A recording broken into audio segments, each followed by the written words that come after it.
So what does being trauma-informed and resilience-focused really mean? Being trauma-informed and resilience-focused is a mindset.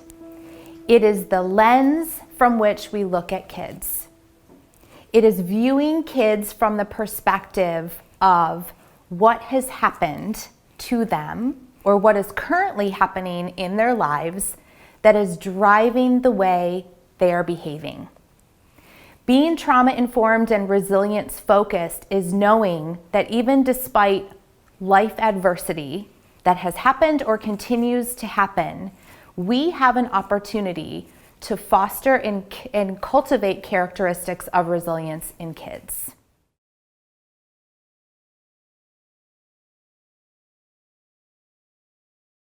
Being trauma-informed and resilience-focused is always wondering, always being curious about what happened, rather than labeling or diagnosing or thinking that we know everything about that child and why they're behaving the way they are.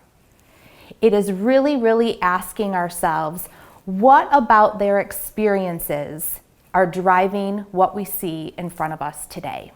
The other thing to remember about being trauma-informed and resilience-focused is that we are not just asking ourselves and thinking about the challenges and the problems, but we're looking at what is already right with kids. What are their strengths? What are their resources?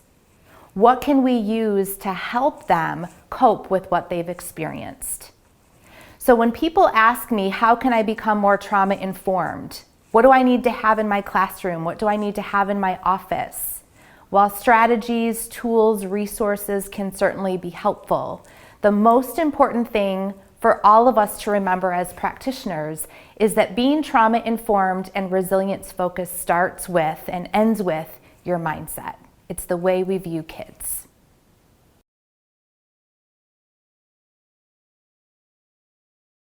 So let's take a look at the statistics related to childhood trauma.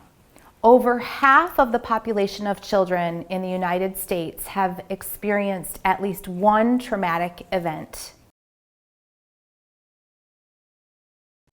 Over 60% of kids ages 17 and younger have been exposed to violence in terms of violent crimes.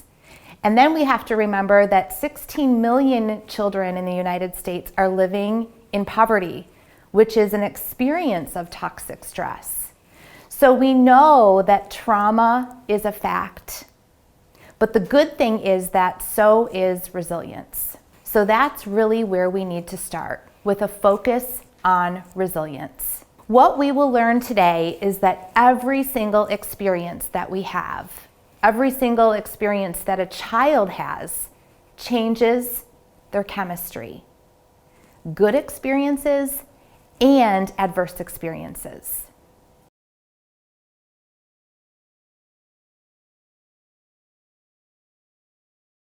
We can't talk about being trauma-informed without talking about being resilience-focused.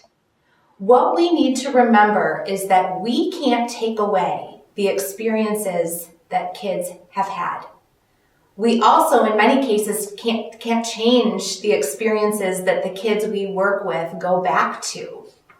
But we can change the experiences that they have when they are with us, when they're in our classrooms, when they're in our therapy rooms, when they're in our agency settings. When we understand that every experience changes our chemistry and biology, it provides us with hope. So what is resilience? Resilience is the ability to achieve positive outcomes despite adversity. So we don't have to worry about taking away what has happened, or we don't have to worry about the things that we don't have control of in a child's life. We can cultivate characteristics of resilience despite all of those things.